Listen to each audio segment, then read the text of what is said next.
What's up, everybody? Chelsea Face here. I'm excited to give you January 2020 wrap up. Now, this is the first wrap up of the year of 2020, so I'm very excited to show you guys what my month was like. I actually had a really good reading month. I hope to continue that in February and on and on and on. I know I'm going to have ones that aren't as great as others, but for overall, I had a really good month. So let's just jump into that. Gosh, January feels like it's lasted 7 months. Does anyone else feel that way? Because I feel like I read My Dark Vanessa like 2 years ago. My Dark Vanessa is written by Kate Elizabeth Russell. This is an ARC I received from a Goodreads giveaway that I was so fortunate enough to win.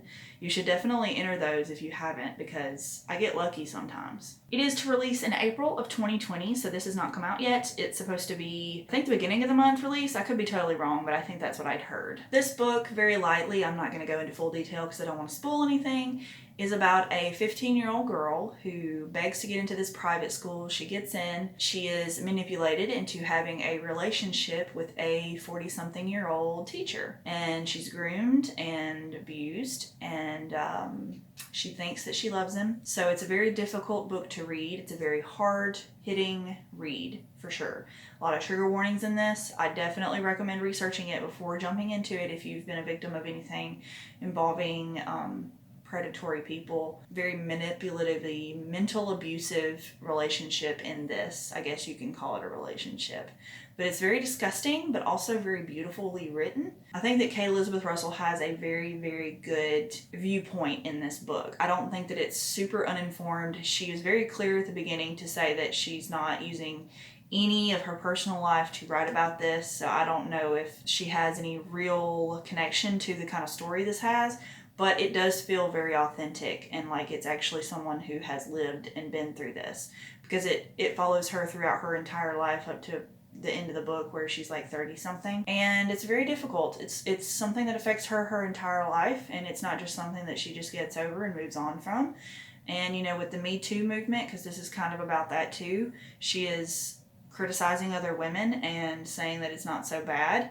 So it's very hard and very disturbing to read a woman who has been through something deny that it happened. Her views of things change and grow over time, and she learns more about herself and this person that she trusted so much of her youth to. It just tells you how it affects women, and it's a very good book. I gave it 5 stars, no questions asked. This is a really fantastic book, and I want more people to read it. I did do a full in-depth review of this book, spoiler free. If you want to go check that out, it's in the cards above. I will link that there. I just really highly recommend it. I think everyone should read this book this year. Okay guys, so I know I've mentioned here that I have trouble with fantasy, especially high fantasy, and I thought maybe I should try some YA or some middle grade fantasy, so this is the month that I did that. I watched a video by someone, I think it was Jess the Reader. It was like the first booktube video I ever watched, and they were talking about a book that sounded really interesting to me, and that was Shadow of the Fox.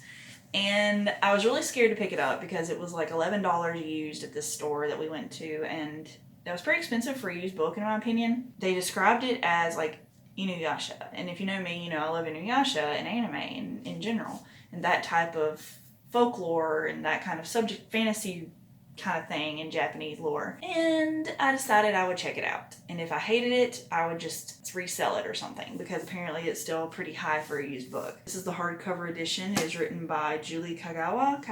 The cover is gorgeous. I love the design for this, but I will say I'm a little disappointed because they used like Shutterstock or something for the background imagery in this on the cover, and I'm like, could have just went to Japan or something. I don't know.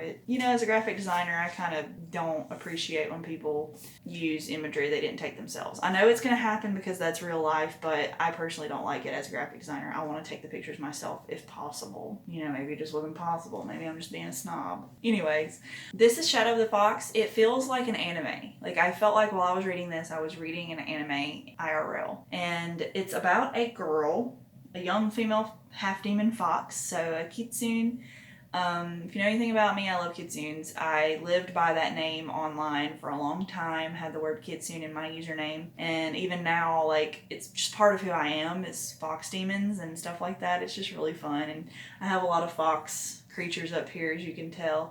They're just very important to me. I love them. They're cute. But this girl, she has a very important mission to go on within this book. She has to deliver a dragon scroll to this other place and keep them protected so that any evil forces that be, which you'll find out in the book, do not get a hold of all of the scrolls, because it's kind of like Dragon Balls in that sense. If you get all of the pieces of the scrolls, you can make a wish, and most people are evil and want to use that wish for evil. And there's a whole lot of detail as to like the history of that scroll in here, so I don't really want to spoil anything like that. But she's on a mission and she meets so many people, and some of them tag along and become part of the crew, because you know, like in Inuyasha, they have like people they meet that end up staying with them to continue their mission because they have their own reasons. I will say that one of the characters' reasonings is just because.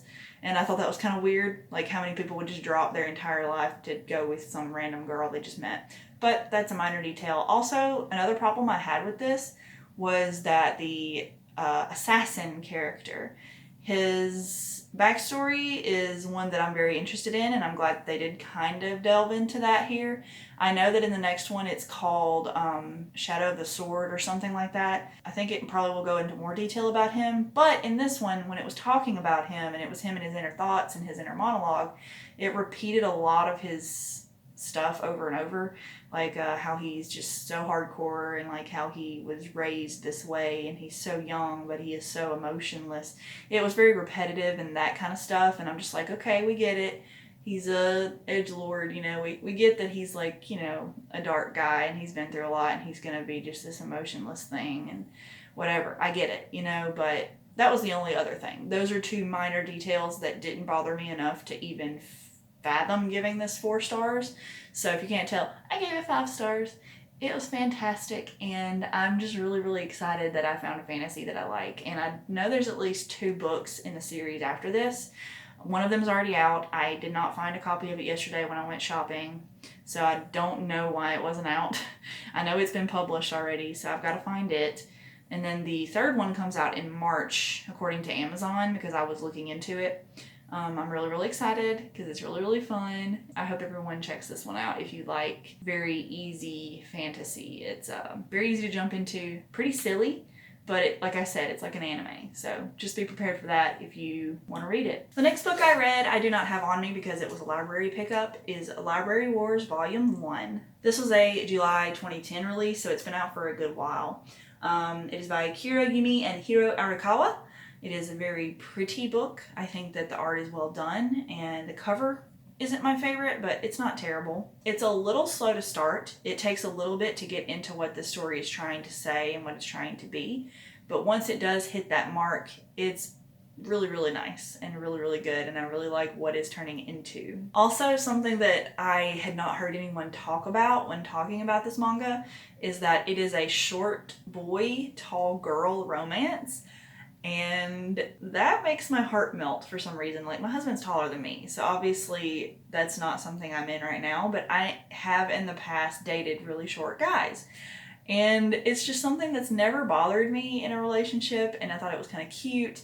And a lot of guys are really self-conscious about that, and I just think it's really sweet to see that represented in a manga, because you never see that. And she's not really that tall. Like, she's like 5'7", and I'm 5'7", or something like that, and he's just shorter than average. And so it feels very relatable to me because I've been in that situation, and it's just really cute. Like, there's a scene in it, that a panel that is just so precious because she's standing next to him, and it's like, so cute. I can't get over how happy it makes me to see that. It's a very precious story that I think is really big on promoting literacy and the freedoms you should have when it comes to reading whatever you want to read from the libraries or from bookstores. There's a lot of, policing of what people read in this book, and it's about a military force who can take books away from you, and then another military force who tries to save books. It's not just they get to go and pick up whatever books they want to save, they have to pay for them. So it's, not every book's going to get saved. So it's, kind of sad, but also kind of interesting to see that kind of future for these people. I gave that one 5 stars as well, so we're doing pretty good this month. The next book I read is also a library pickup called Seconds by Brian Lee O'Malley, who is the creator of Scott Pilgrim and Snot Girl and all that kind of stuff. So you've probably heard of him before. This was a 2014 release, so it's not too new, but it was a library, so I said, why not? The art and the coloring are very beautiful. I love the tone that they took with the art style. It's very precious.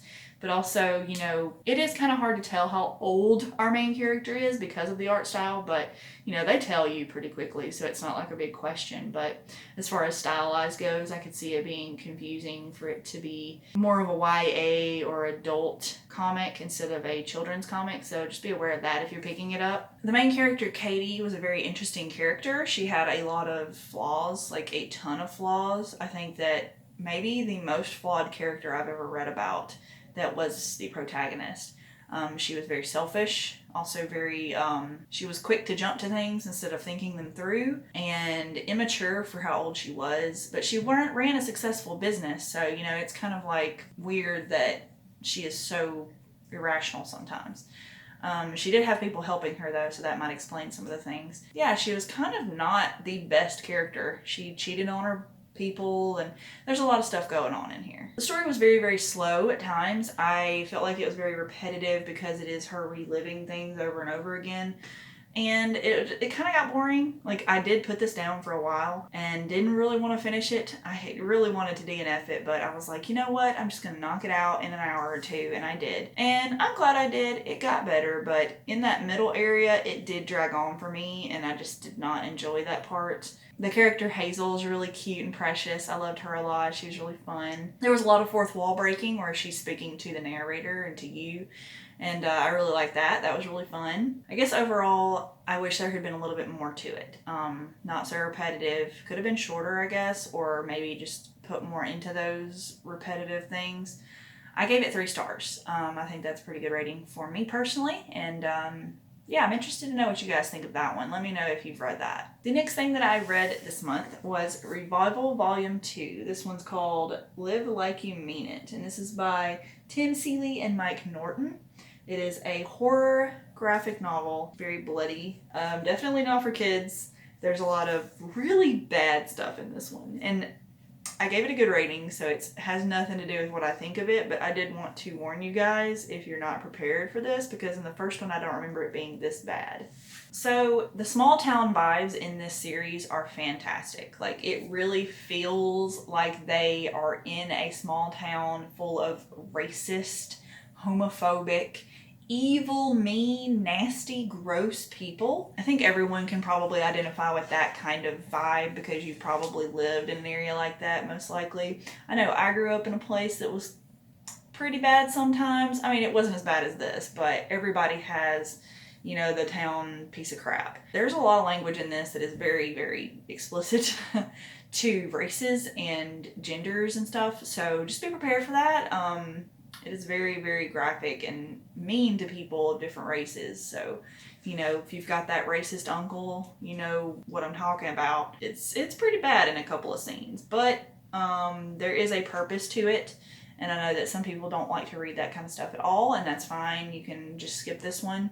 But if you don't mind reading those kinds of things, as long as there is a overarching plot and reason for it, then I recommend this, because there is a reason to it. They're showing you this town and all the crap that they're in. I think it has purpose. It is a fantastic horror comic. It's about, I know I haven't talked about it much. It's about this town. I forget where it is. It's a small town where all of a sudden these people who had died are coming back to life. And they're not like brainless dead zombies. They're actually conscious of who they were and remember who killed them or how they died. And most of them are pretty functional people now. They're just dead, but living. They're not eating brains or anything. And in this volume in particular, things start happening. If you can see the cover here, people start getting killed for things, and there's like some serial monster killer people in here that it's pretty gruesome, but really enjoyed it, and I can't wait to see where it continues in the future. This is a really fun series for me to read. I love horror comics, and the art is gorgeous, and I'm just really enjoying this. I gave this one 4 stars because there were a few things that were kind of boring to me in this. I think it was moving a little bit slow, and I want it to pick up again because it was so fast-paced in the first volume. But overall, really liked it, and I highly recommend it if you can handle the subject matter. The next thing I read is another comic, and this is one that we picked up from the library that we do still have. It is The Killing Joke, Batman the Killing Joke, by Alan Moore, Brian Boland. It is the deluxe edition introduction by Tim Sale, which I didn't really read the intro, but it's a DC Comics, and on the front it says, "I love The Killing Joke is my favorite. It's the first comic I've ever loved. Tim Burton." So that's interesting. It's got a few quotes from different people on the back. This is an old comic. I think it was published 1996. I was 5 years old. But it is a really good comic. It is gorgeous art, especially for the time period. And the writing isn't terrible. I think that it definitely is very word heavy for a comic, but you know, older comics are like that. I know that Spawn is that way, and my husband's reading Spawn, but it is still very pretty. The coloring is fantastic. I do highly recommend it if you're interested in Joker or Batman in this series. It's pretty good. I heard a lot of people talking about it. The only reason that I didn't give this 5 stars, because I did give it 4, is the ending to me was very confusing, and I might seem like an idiot if you totally got it first try. I was even reading reviews and I didn't catch it, so I might need to just go dig some more into the reviews because maybe someone spoiled it or something. There's a scene at the very end of the book. There's like a second ending as well that kind of ties into that, I think. See, I don't know. I don't know what happened. Like, a thing was said, a thing happened, but I was unclear as to what happened in that last panel because it was a tiny panel and I was very confused. Like, it didn't make sense to me, so I don't know what happened.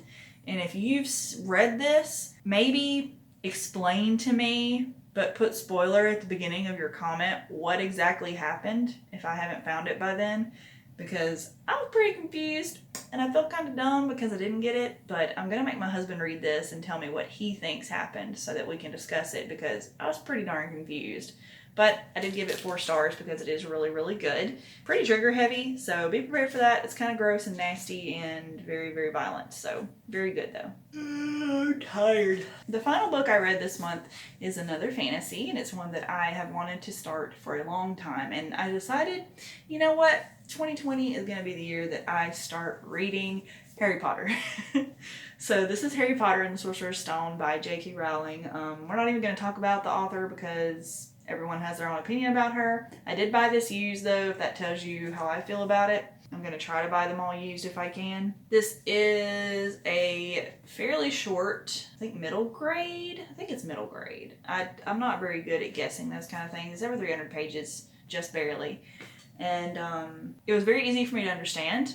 I think that middle grade and YA is a very good place for me to start with fantasy because I do struggle with some of the fantastical elements of fantasy. But this one was very easy to read and I really appreciated that. I love the story, I love the world building and the characters. I have seen all the movies though, so that probably helped fill in some of the blanks for me. I need to rewatch this one just so I can compare the two because I don't remember everything about the movie.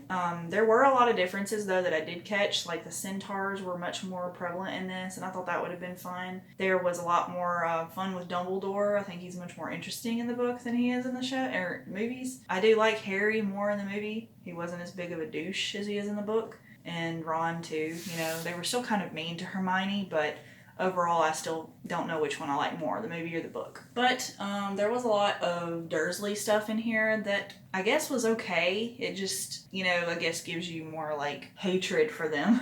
I'm sure that'll matter in the future books. But I am really excited to continue the series. I want to read the second one very soon. It came out in 2003. So it's been out for a good little while. This is the paperback version that I got. The old first print, the Scholastic one that was like $7. So this is a pretty well-loved copy. I really enjoyed it. I think that it's a good series that people should read. I just recommend buying it used. And I gave it 5 stars, easily. Also, I was really surprised at how many ratings that book had on Goodreads, like over 6 million or something. Like, I didn't know that many people had a Goodreads account, but what do I know? Anyways, guys, thanks so much for watching this video. I hope you enjoyed it. I love reading now, and it's been something that I'm just so glad that I'm back into. And let me know what you read this month. I want to know what everyone else is reading. And did you have a good reading month? Did you rate a lot of good books very highly, or did you have like a bad one? I know some of the booktubers I've watched, it's been like really good or really bad. So I'm very interested to see what everyone else has had this year. I'll be filming my TBR for the next month in this today. So keep an eye out for that, and I'll see you guys in the next video. Hope you have a good day. Bye, guys.